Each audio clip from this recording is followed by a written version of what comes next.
¿Qué tal? Bienvenidos nuevamente al estudio diario de la Biblia. Recuerden que estamos leyendo 5 capítulos el sábado y 3 capítulos de domingo a viernes. El día de hoy vamos a leer los últimos 2 capítulos del libro de Jueces y el primer capítulo del libro de Ruth. En el capítulo 20, el libro de Jueces retoma la historia que vivieron los israelitas cuando se rebelaron contra la tribu de Benjamín.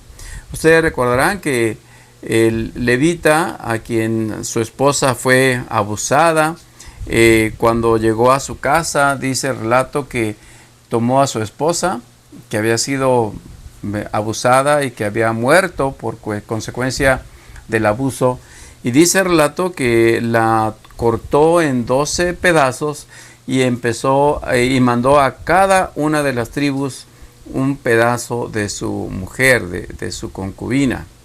Desde luego, cuando esto llegó a oídos de todas las diferentes tribus, pues cada una de ellos empezaban a preguntarse: ¿qué es esto? ¿Qué fue lo que ocurrió? Y lo más importante, ¿qué vamos a hacer para atacar a quienes hicieron esto? Y después de investigar se dan cuenta que justamente fue una ciudad de la tribu de Benjamín, la ciudad de Gibeá, que ya mencionamos. Y entonces todos los israelitas se ponen de acuerdo para ir a pelear contra los de la tribu de Benjamín. Al principio, pues los israelitas, las demás tribus, le piden a la tribu de Benjamín que les entregue a los hombres que habían abusado de esta mujer, pero ellos se rebelan, no lo quieren hacer. Y entonces se reúnen, dice aquí, todos los israelitas como un solo hombre, desde Dan hasta Beerseba, para ir a pelear contra los de la tribu de Benjamín. Dice el relato que eran 400,000 guerreros armados con espadas que ocuparon sus puestos en la asamblea y que estaban listos para atacar a la tribu de Benjamín. Desde luego la tribu de Benjamín también estaba preparada, y dice que la tribu de Benjamín pues contaba también con una gran cantidad de soldados. Entre ellos dice que había 700 hombres zurdos capaces de tirar una piedra con la honda y acertar en un cabello sin errar el blanco. Ese era el tipo de hombres valientes que tenían, y eso pues hacía que los de Benjamín se sintieran confiados. Así que tenemos, digamos, una guerra civil, la tribu de Benjamín contra las demás tribus, las otras 11 tribus, y obviamente pues era, pues digamos, una lucha muy dispareja. Sin embargo, lo sorprendente es cómo es que los de la tribu de Benjamín al principio derrotan a las demás tribus de Israel, hasta que finalmente ellos se ponen de acuerdo, planean una estrategia para atacar a la tribu de Benjamín y enfrentan a la tribu de Benjamín, especialmente en esta ciudad donde habían abusado de esta mujer. Y una vez que los de la tribu de Benjamín salen para atacar a los demás, ellos huyen como si estuvieran siendo derrotados, pero había pues desde luego era una trampa, era una estrategia, de tal manera que cuando los hombres de Benjamín salen, los demás de la tribu de Israel entran a la ciudad y pues destruyen a la ciudad, y dice que mataron a todos los de la ciudad, a todos los de la tribu. Y pues ahora había un problema, porque desde luego pues una gran cantidad de varones de la tribu de Benjamín habían muerto en la batalla, y después se enfrentan al gran dilema, porque prácticamente una tribu estaba siendo destruida, y entonces la pregunta era ¿qué iba a pasar con la tribu de Benjamín? Porque pues imagínense, en esa lucha prácticamente dice aquí 25,100 guerreros habían muerto a manos de los hijos de Israel, y de esa manera fueron derrotados los habitantes de esta ciudad y pues los hombres de la tribu de Benjamín. Y ahora pues la pregunta era cómo iban a hacer. ¿Iba a desaparecer la tribu de Benjamín? Y bueno, el capítulo 21 presenta una solución para que la tribu de Benjamín no desapareciera. Porque al haber muerto una gran cantidad de hombres guerreros, pues quedaban algunos, y la gran pregunta era cómo ellos iban a encontrar esposas, porque ellos habían hecho un juramento que no iban a dar a sus hijas como esposas a los hombres que habían sobrevivido de la tribu de Benjamín. El capítulo 21 presenta algunas estrategias que se crearon para que los de Benjamín pudieran tener esposas. Y primeramente pues toman algunas mujeres por ahí presas, se las llevan, no alcanzan para todos los hombres, y entonces buscan una manera para que en una de las festividades que se reunían, ahí pudieran ellos encontrar mujeres. El festival anual del Señor que se celebraba en Silo, y entonces le dice, bueno, cuando vean que las jóvenes de Silo salen a danzar, salgan ustedes corriendo y de los viñedos, y pues cada quien tome una mujer y llévesela a la tierra de Benjamín. Esto es con el propósito de que la tribu de Benjamín no desapareciera por completo. Y de esta manera pues se preservó la integridad de las 12 tribus, pero pues fue una guerra interna que al final pues los llevó en cierta manera a arrepentirse por lo que habían hecho. Es cierto, pues castigaron a quienes habían abusado de la mujer, pero en ese intento por querer buscar venganza, pues también terminaron prácticamente desapareciendo una tribu de Israel. De esta manera termina el capítulo número 21 de Jueces, y quiero leer la frase con la que termina el libro de Jueces. Dice el versículo 25, el último versículo del libro de Jueces, dice: en esos días Israel no tenía rey. Cada uno hacía lo que le parecía correcto, según su propio criterio. Cada tribu buscaba la manera de hacer lo que consideraba que era correcto, y muchas veces en ese intento de hacer lo correcto, pues terminaban haciendo lo incorrecto. Y pues ocurrían tantas desgracias como esta que mencionamos, de esta concubina que fue abusada prácticamente toda la noche por un grupo de hombres. Situaciones como el de este hombre levita que tuvo que despertar el coraje, digamos, del pueblo enviando una porción de su esposa. Y bueno, las cosas que ya mencionamos. Y era no tanto porque Israel no tuviese rey, porque bueno, a partir de el libro de Jueces empieza el periodo de los reyes, sino más bien porque habían dejado de confiar en Dios. Porque cuando Dios no está con nosotros, nos hace hacer cosas horribles, cosas equivocadas, que después terminamos lamentando. Vamos a dar una introducción al libro de Ruth. El libro de Ruth se inserta justamente en este periodo de los jueces.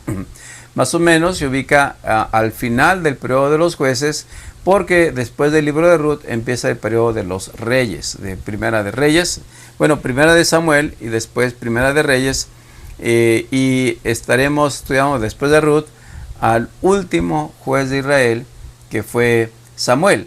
Así que entre el libro de Jueces y el libro de Primera de Samuel, que es el último juez, se inserta en ese contexto histórico el libro de Ruth. Dice el libro de Ruth, y empieza precisamente el primer versículo diciendo lo siguiente: en los días en que los jueces gobernaban a Israel. No nos dice exactamente qué juez era el que gobernaba, porque hubo jueces que gobernaron, algunos desde 40 años, otros 8 años, diferentes periodos de tiempo. No nos dice exactamente bajo qué juez fue que ocurre la historia. Lo que sucede es que había una familia en Belén de Judá, donde nació Jesús, donde sería también el rey David, y eso vamos a ver que el libro de Ruth tiene relación con el linaje de David. Y en esta ciudad de Belén vivía una familia. El esposo se llamaba Elimelech, su esposa se llamaba Noemí, y tenían 2 hijos. El mayor se llamaba Malón y el menor Kelión. Pero sucede que de pronto pues hubo una hambre severa, dice el texto, que azotó la tierra. Y esta hambre pues los llevó a buscar alimento, a buscar opciones para poder alimentar a su familia. Y se le ocurre a Elimelech que pudiera haber alimento fuera del territorio de Israel. Y entonces se lleva a toda su familia a la ciudad de Moab. Moab era una ciudad pues relativamente cercana, pero no pertenecía al pueblo de Israel, era una ciudad pagana. Y sin embargo, allí había alimento. Y Elimelech toma a su familia, a su esposa, a sus 2 hijos, y se van a esta tierra de Moab. Después de un tiempo, no sabemos cuánto, pero pasaron posiblemente algunos años, el esposo de Noemí, Elimelech, falleció. Así que quedó solamente Noemí con sus 2 hijos. Y después de un tiempo, pues los hijos se casaron con mujeres moabitas. Estaban en Moab, por lo tanto, pues se casaron con mujeres de ese lugar. Y entonces dice que uno se casó con una mujer llamada Orfa, creemos que fue el mayor. Y el otro, Kelión, se casó con una mujer llamada Ruth. Así que, pues ellos se casaron, vivieron felices algunos años. Sin embargo, dice el versículo 4 que unos 10 años después, es decir, ya tenían varios años ya en Moab, unos 10 años después murieron también Malón y Kelión. No sabemos exactamente cuál fue el motivo, pero bueno, los 2 murieron, no sé si al mismo tiempo, la Biblia no dice si fue en forma simultánea. Pero termina quedándose pues Noemí viuda, ahora sin hijos, y aparte con 2 nueras viudas también. ¿Qué es lo que hace Noemí? Ya esta situación era una situación pues demasiado difícil para que ella pudiera continuar. Y entonces Noemí toma la decisión de regresar a Belén. Y entonces se pone de acuerdo con sus nueras, que obviamente pues estaban viudas también, y les dice, ¿saben qué? Tengo que regresar. Voy a regresar, por lo menos yo quiero morir allá en mi tierra, en Belén de Judá. Y entonces les dice, miren, regrésense, vuelva cada una a su casa, a la casa de su madre, que el Señor la recompense por la bondad que han mostrado conmigo, que el Señor les bendiga, que puedan tener prosperidad. Así que regrésense, busquen algún esposo y vivan ahí felices. Les da un beso a cada una de ellas. Y sin embargo, una de ellas no se quiere ir. Orfa, que era la esposa del mayor, ella dice, está bien, yo me regreso. Sin embargo, Ruth dice, no, yo no puedo irme. Yo no puedo irme porque yo quiero estar contigo, quiero acompañarte. ¿Qué va a pasar contigo? Eres una mujer viuda. ¿Qué vas a hacer? ¿De qué vas a vivir? ¿Cómo vas a comer? Y hay unas palabras muy importantes que dijo Ruth a su suegra, versículo 16. No me pidas que te deje y regrese a mi pueblo. A donde quiera que tú vayas, yo iré. Donde quiera que tú vivas, yo viviré. Tu pueblo será mi pueblo y tu Dios será mi Dios. Cuando Noemí ve esta determinación de Ruth de acompañarla a donde fuera, pues Noemí entiende que puede confiar en Ruth, que ella está realmente decidida. No le insiste más, desde luego, de regresarse. Así que las 2 mujeres viudas empiezan su camino de regreso a Belén. Cuando llegan a Belén, pues llegan las 2 mujeres. Imagínense, todo el mundo las ve. Habían salido con una familia, ahora regresan viudas. Y Noemí le dice a sus amigas, a las vecinas, miren, no me llamen Noemí. No quiero llamarme Noemí, llámenme Mara. La palabra Mara significa amargo, significa Noemí significa placentera, pero Mara significa amargura o amarga. Fíjense el contraste. El nombre Noemí, placentera, por eso dice, no tiene caso que me digan placentera. Mejor llámenme Mara, amarga, porque he llegado, dice aquí, con una gran amargura. Una vida muy amarga. Así que Noemí regresó de Moab acompañada de Ruth, su nuera, la joven moabita. Llegaron a Belén a fines de la primavera, al comienzo de la cosecha de cebada. ¿Qué va a pasar con estas dos mujeres que llegaron a Belén? ¿Qué van a hacer? ¿En qué hogar van a vivir? ¿De qué van a comer? ¿Qué va a ocurrir con Ruth después de haber sido tan fiel a su suegra? Bueno, mañana vamos a continuar con la historia de Ruth.